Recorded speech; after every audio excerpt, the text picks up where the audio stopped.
Update. Am I the a-hole for responding to my father's request for a relationship with a PowerPoint? Original post. If I'm the a-hole here, I'll own it. I'm not sorry. But it would be good to know because the rest of my family thinks this went too far. My 24 female mom died when I was 7 from leukemia. I have very few memories of her from before she was sick, and I didn't get to spend a lot of time with her in her last year. But she was an artist, and until she couldn't anymore, she would make me little collages when she was in the hospital with drawings and photos and messages for me. My grandmother put them all in a book for me after she died. I wanted to be like my mom, and my counselor thought it would help, so I started a journal where I would do kind of a similar thing. And I've done at least 1 page a week all these years ever since my mom died. More when I miss her or have something hard going on. So, I have a kind of unique record of my mental state over the last 16 years. My father remarried when I was 9. My stepmother really leaned hard into the "I'm your mom now," and my father didn't stop her. It improved when they had my half-brother because she basically forgot about me then. Unfortunately, he got cancer when he was 3, and I pretty much ceased to exist for my father. He was either working or gone with my brother, but I spent all my teen years mostly at home alone or with my grandparents. The mantra was that my brother needed to be the focus because he might die, so I needed to not be selfish since I was healthy. I stopped trying to talk to him when I was 16, and it was a dark time. I moved out when I was 18 and cut them off completely. My grandparents let me know that my brother died a couple of years ago, but respected my desire to remain no contact with my father. He recently reached out to them because he wants to see me and talk. I went through my old journals and made him a PowerPoint with images of the entries where I had talked about being frustrated and feeling abandoned and unwanted. Some with literal quotes of things my dad had said to me during arguments, even the really dark stuff from when I was seriously depressed. Then, I ended it with a photo of one of my mom's collages where she had written, "Remember that your dad and I are always here for you." And I wrote underneath it, "You failed. Go away." I felt like him being able to see it from my literal perspective would communicate why I don't want him back better than I could. Evidently it worked, but a little too well, because I've been bombarded by family telling me that it's understandable that I don't want to see him, but what I sent gutted him, and he's completely fallen apart after reading through it and it was unnecessarily cruel. Maybe it was. I know my bar for that is kind of weird sometimes. So, am I the a-hole? Edit. A couple of follow-up notes since it came up to comments. 1. I loved my brother. I don't resent him. He was a good kid and I wish he was still with us. None of this is his fault. To me, it is completely my father's and to a lesser extent, stepmother's. The parents prevented me from spending time with him as he got sicker. So I wouldn't have been allowed to be there for him even if I had been able to, which I wasn't towards the end because I was also struggling to stay alive. 2. I have empathy. I understand what my father lost. I was there. I also lost same people plus effectively my father.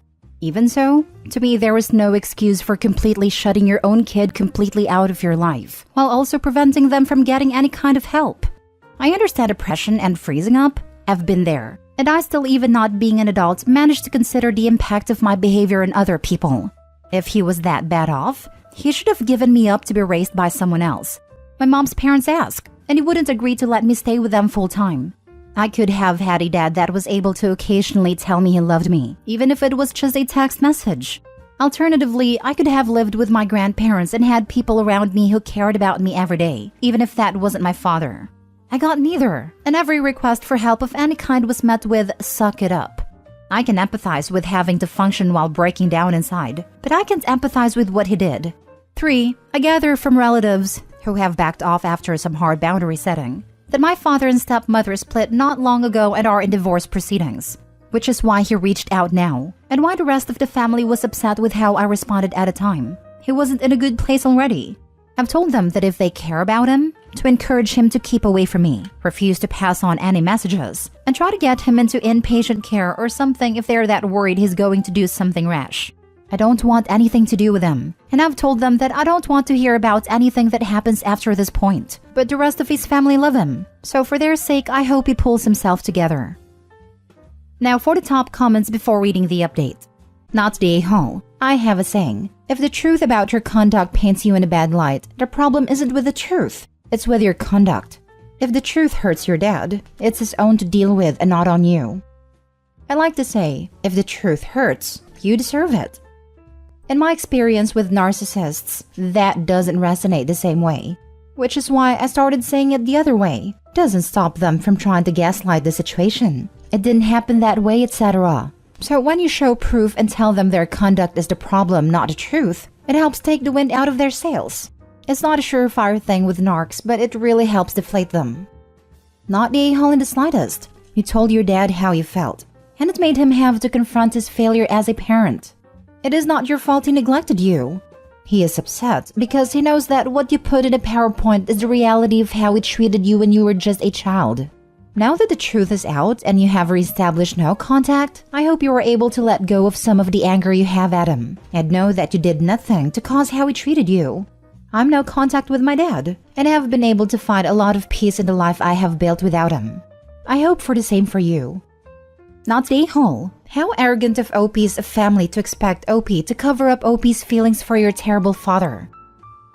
Now for the update. A bunch of people have been asking for an update, so I'm doing it here instead of on the main sub because the original blew up more than I want to deal with again. I had a talk with my paternal grandparents over Christmas vacation and showed them the PowerPoint. They had no idea that things were as bad as they were, or that I was actively self-harming at a time, and that the accidents I had as a teen were not really accidents. So while they think it was still dangerously harsh under the circumstances, they understand better where I'm coming from, admitted that my father messed up big time, and that the family should have been more involved with me, instead of just supporting him and my brother. They said that on the surface they thought I was fine and just having trouble adjusting, but if they had known about the things described in the journal, they would have insisted my father get help. They do want me to reconcile with him, but they understand why it might be too late for that. So they've agreed not to bring him up unless I do first, and not pass on information either way. So that was actually productive. As for my father, I know a lot of people think I'll regret it if I don't reconcile/forgive/whatever, but I'm not so sure that's true. I've tried to imagine a conversation with him that wouldn't make things worse, and I can't.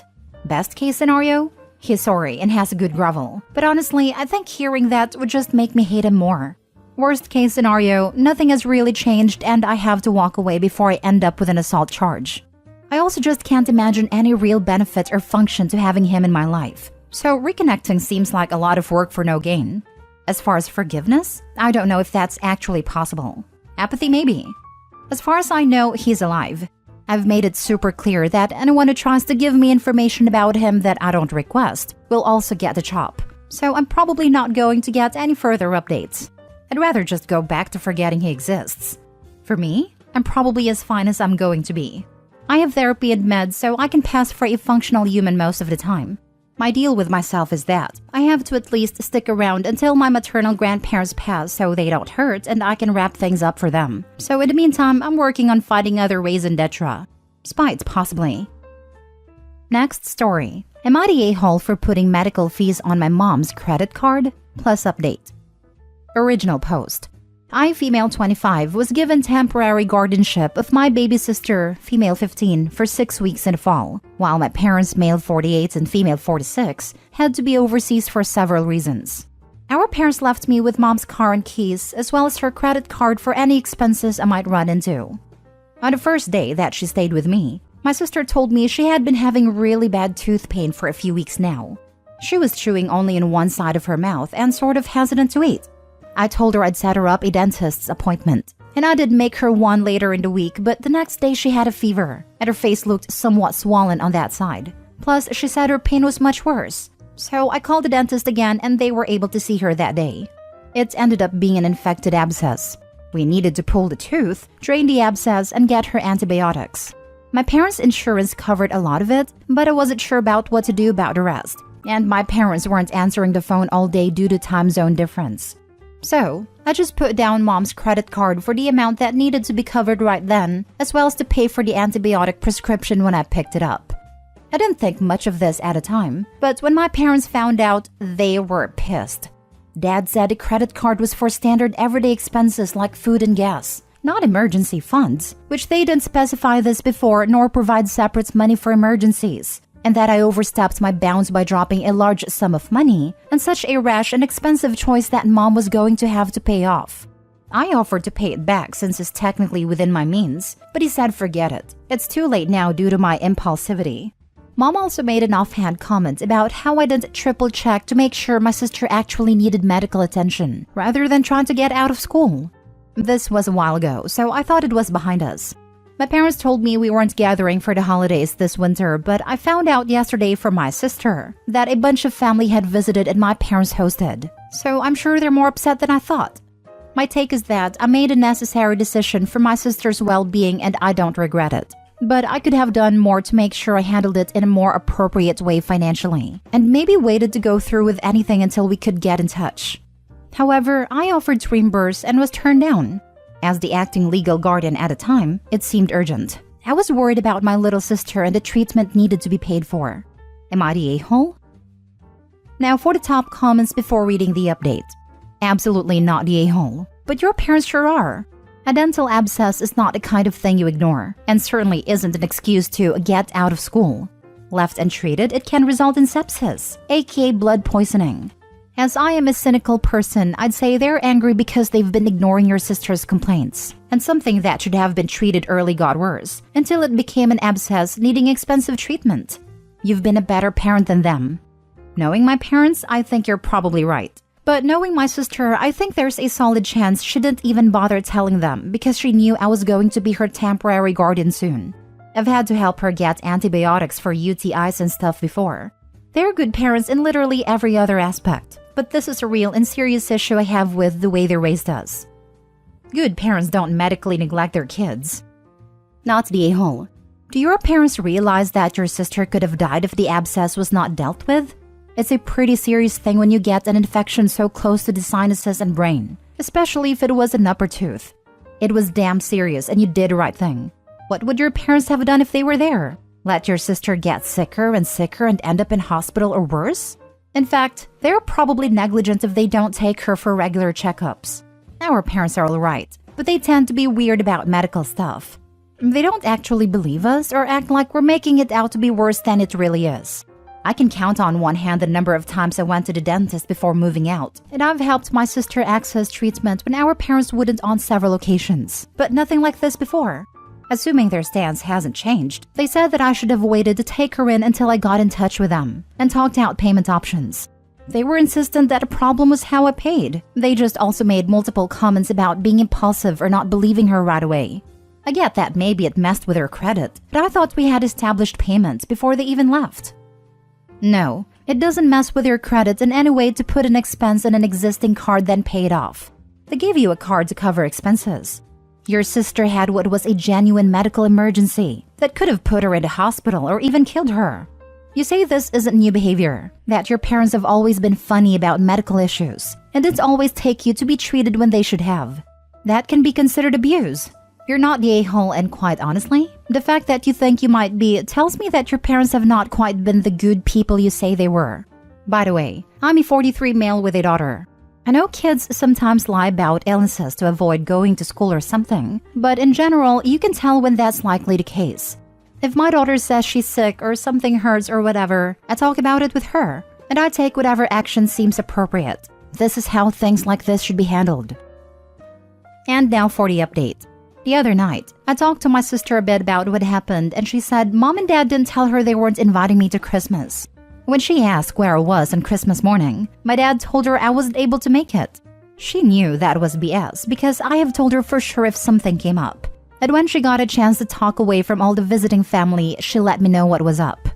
After we called, she apparently got pretty worked up and decided to confront our parents about not inviting me, and pressed really hard on the subject of the credit card, and that they're still mad that I kept her from dying while I was her guardian.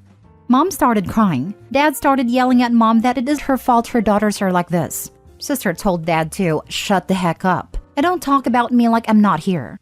Dad then backhanded my sister. She told me that I obviously called CPS. Some other stuff happened I won't even get into, and now my sister is at my apartment. My dad has an order from law enforcement not to be on the same property as her for at least a week. I'm not sure what's going to happen. I haven't heard from my mom except to let me know where she and dad are staying, separate from each other in case anything happens. My sister told me the weeks I was her guardian were the easiest 6 weeks of her life. I told her I'm sorry I didn't step in sooner. We cried a lot, and I let her stay up late to play World of Warcraft with me and make mini cheesecakes. I'll post an update if anything happens, but I think she and I are gonna be okay. I know someone who died from an abscessed tooth. Those things are no joke. These parents are criminals. I've had 2 friends end up in ICU because of abscesses. One had to have surgery to open his chest because the infection had drained into his lungs. The other had to have a shunt put in because the infection was too close to his brain. OP saved her sister's life.